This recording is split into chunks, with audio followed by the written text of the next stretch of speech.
Welcome back everybody to the channel. New tactic for you today, the 3-4-2-1 Bellum. Prepare for war, and prepare for war you definitely will. Players will be shattered, aggressive tactic. You know, they may never play football again after this, but they will be victorious. They will win silverware, I promise.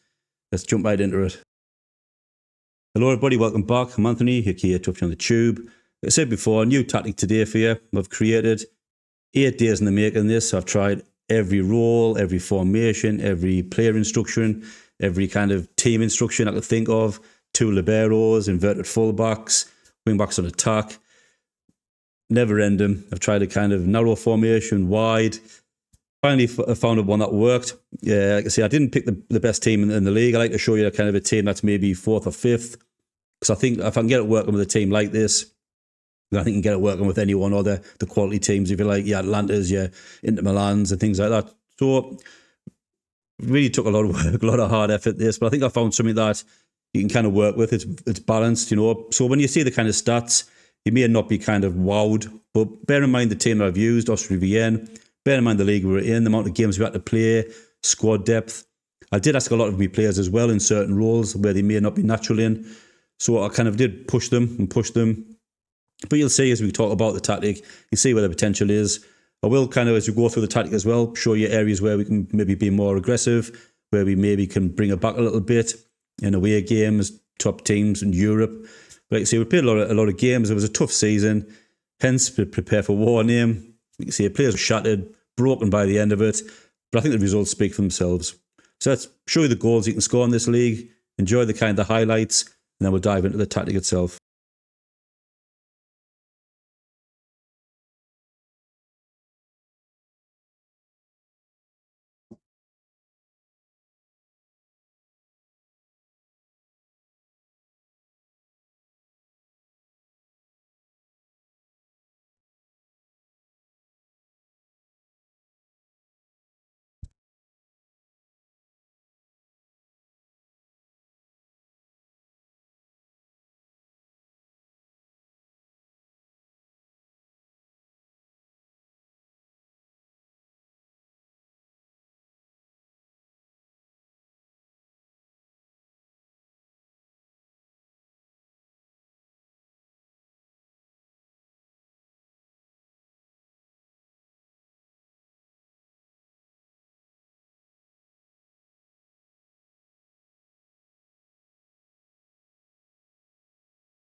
So you can see just from the schedule wise, lots of greens, really decent standout season.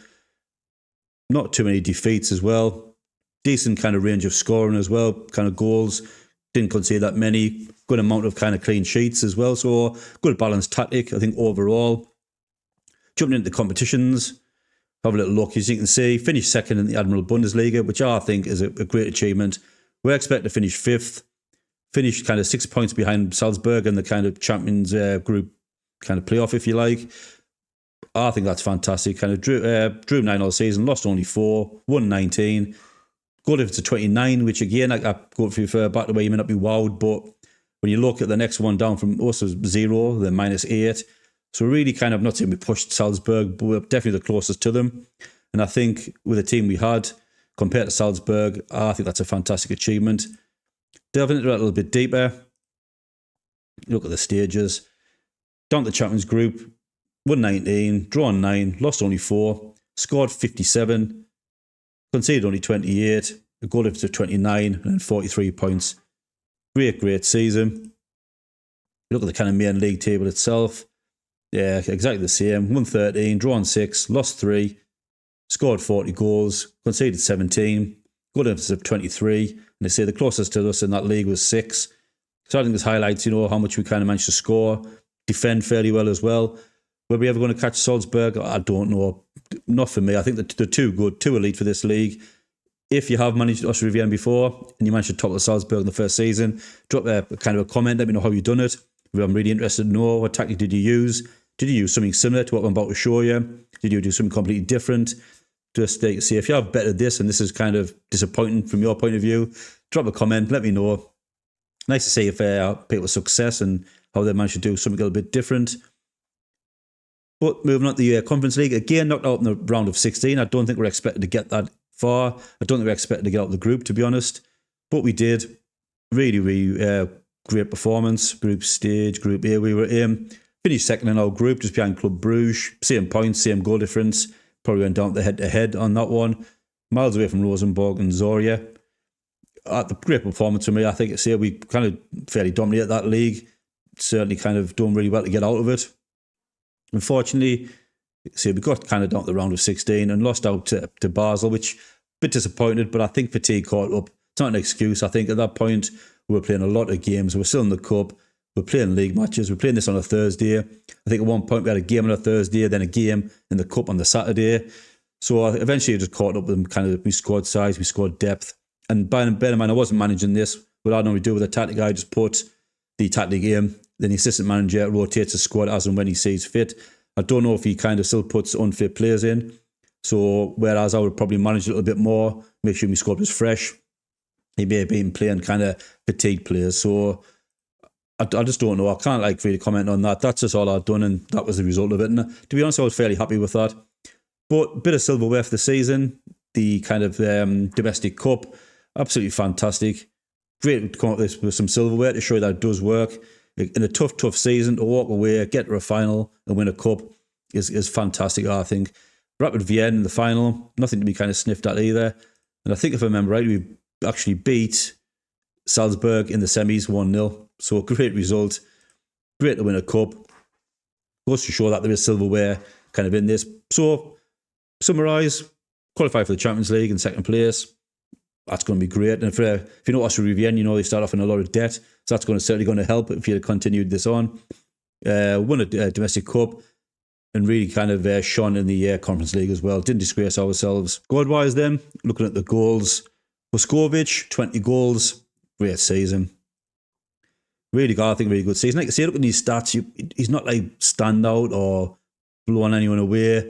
But it shows how good this tactic is. I think that's why I like to use this tactic for kind of players that aren't, or teams that aren't kind of amazing. So I'm trying to get the best out of it. Probably class as an average team, maybe. And like you say, this kind of stats kind of prove itself. But 9 goals in the league out of 15 appearances, I think it's a good return. 20 overall for the season. Again, Ragu's on 11. A player that doesn't really blow you away. But like say, probably overperformed, or that's at least what I hope I've got out of the team. Like I said, I did push him, put him in positions where they weren't natural maybe in certain areas, as we see in the tactic later. Fischer, 11 goals. Aslani is the backup advance forward, 10. Teams all across the board. Fitz, 9. 8, 7, 7s across there as well. So various members of the team chipping in with kind of a few goals, which kind of certainly contributes and takes the pressure off your strikers. You're getting goals from all over the pitch. That's fantastic. I think it's really good to see from a tactic. Assist-wise, very similar. I mean, a fantastic 16 assists from Kratzig, 13 for Fitz, and 12 for Ganush. That's fantastic. If you want your players in certain areas to provide them assists, that's doing the job for me. 16, 13, and 12. Then once a game, you've got your 9 6s behind that. Various other team members chipping in with a few assists as and when you need. So if these players have a little off day, you've at least got something coming in from the other players around them. Adds a little bit of a balance to the team. to the tactic, to the squad, you know, to your kind of overall season objectives. And I think I'm really happy with that, to be honest. Again, like I say, maybe watching this and not really blown away. For me, like I said before, it was a long season. We played a lot of matches. We're fatigued. We talk on the tactical a bit more depth. I will show you areas where if I was managing this, I would have maybe gone a little bit more aggressive in certain areas. Also, I would have maybe held back in others, playing kind of maybe Salzburg more often, or away to kind of like Basel, for example, in the league, and try and maybe defend a lead or really go after a kind of a victory. But 1.78 goals per game, not the best you're going to see, but I keep reiterating that could be better. Kind of 1.3 expected goals. Conceded per game, really solid, I think, 0.88, less than a goal kind of conceded per game, and less than a goal expected as well. Shots per game, 9. Again, I will show you in the tactic itself, but we could make that better. Shots on target, 44%. Pass completion, 89.87, really good. Good tackling ratio as well, I think, at 77%. So overall, a really solid tactic. You know, are you going to win 5-6-0? Not with a team like this. Slightly better like Atlanta's, I keep referring to, Inter, things like that. Yes, you will. You will score more goals and you'll probably concede kind of the same amount. Like I say, once we delve into the tactical a bit more, I will highlight areas where I think we can really squeeze a little bit more out of this. But it's certainly a tactic that, yeah, it has to be managed. I wouldn't say I did create it with the mindset of just being able to plug it in, like so many from the others. But it does require a little bit of kind of more finesse. Certainly with teams like this, when you kind of lack on that kind of depth, that quality. But we'll discuss that a little bit further. So the tactic itself then, the 3-4-2-1. We'll start from the kind of the back and work our way up. Sweep the keeper on defend or support, depending on kind of how good your keeper is. Kind of, we were kind of using fruit. Can't pronounce that. Not a bad goalkeeper by all, 24 years old, young as well, some decent-ish stats across the board. See, 6 clean sheets. Yeah, I'd say to say I'm fairly happy with that. So at the back then, we played with 2 ball-playing defenders and probably a libero again. Probably the areas where I was maybe asking too much of certain players. Kind of a passing of 9 is probably beyond him a bit to be a ball-playing defender. Martin's at a kind of libero. Again, probably not. So when you're kind of pick your team, you may end up with better players, better quality. They'll probably fit into these roles a lot better. This is kind of the perfect example where I was maybe pushing them a little bit too far for the ability. Plavlotic. Yeah, again, nothing outstanding. Probably more of just your standard centre-back. Like, see, 3 goals probably from headers that season. But so, yeah, I did push it. I did kind of want this tactic to be like this. And I thought if I can get it to work with a team like this, with these kind of players, then in my mind, it could work pretty much everywhere. So, ball-playing defender, simple instructions, just tackle harder. Libero, again, let him do what he's doing, just tackle harder as well. And again, a ball-playing defender, exactly the same. Tackle harder, and that's it. Like I always say in my kind of tactics, I always either choose tackle harder for each player, or I have a kind of the kind of out of possession tactic of get stuck in. Never have both at the same time, either or. And I tend to lean more towards tackle harder. I think the in-match engine, you do tend to see your players actually doing something rather than just kind of flopping around the pitch, not even looking interested. So something to bear in mind when you build your tactic. But ball-playing defender, libero, and a ball-playing defender again. Again, because we have the 3 centre-backs, I didn't want to be too defensive, but we still were. When you saw that with a 0.08 expected goals. So I like to get him to come forward a bit from libero position. Still got that defensive stability as well on defend. Great start to the tactic, I think. So moving up then, wing backs on the kind of right and left. Exactly the same. Tackle harder. No other instructions. Get further forward. Simple as that. To me, if these were a bit more better quality, I'd probably have things like cross more often, things like that. Make these the focal point. But you'll see in the tactic as we go through, I didn't. I just wanted these to be like a support. Yeah, so if these were better quality, better cross. Now I would make these my kind of focal point. But as we'll see, we haven't done that. These are kind of more to kind of support the kind of midfielders, give them like a little bit of an outlet. Both sides exactly the same, just on tackle harder. In the middle then, DM on support, one of my favourite roles. Simply just tackle harder. There's an argument to maybe have him kind of pass a little bit better, but I'll partner with a volunteer. I just want him to be kind of like a DM on support, and that's it. Just do his job, close the midfield down, close any attackers down, just get the ball, keep all of it, whatever gets in position, like the job kind of description says, then release that ball to kind of various other players. And that kind of player would probably be the volunteer. Again, is he a volunteer? Well, no, probably not. Again, asking maybe a little bit too much. But kind of job done. 2 goals, 2 assists all season. Decent rating as well. Really good passing. Some tackles won as well. So doing a good job defensively. If you want to kind of tighten things up a bit, this is probably the first place I'd start. So when we talked about bringing it back a little bit, you can maybe drop that to a kind of defend, DM on defend. Maybe drop your wing backs on defend as well. If you want to defend a lead and be a little bit more compact and tighter, maybe drop your libero off and your ball playing defenders. Keep them as just centre backs. So the game's maybe to what you 1-0 up, you've took a lead, you want to hold back and defend that. That's probably the first place I'd start. But volunteer on support, again, purely on tackle harder. If you had that bit more quality, you could maybe kind of look for a bit more passing ability, take more risks, things like that. But I was trying to keep everything compact, simple and tight, certainly with the kind of this level of players I was dealing with. So the action kind of comes up front.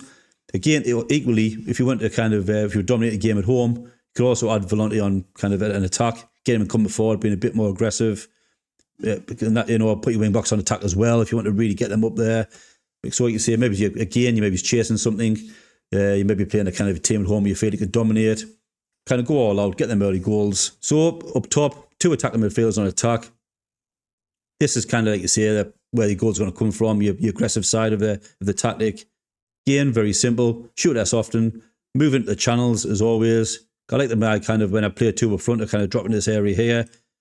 Wing backs kind of bombing up there as well, offering a bit of support, offering that little bit of width. Wing backs bombing on, causes havoc, drags defenders out of position. And like you say, just shoot less often, move into channels, tackle harder. Up top, advance forward. Uskovic, shoot less often, tackle harder. Very simple. Your main focal point. And you saw through them highlights, through balls getting played in, plus options coming in from the wing, crosses coming in, and he's hovering around this area, dragging defenders out of position, grabbing them goals.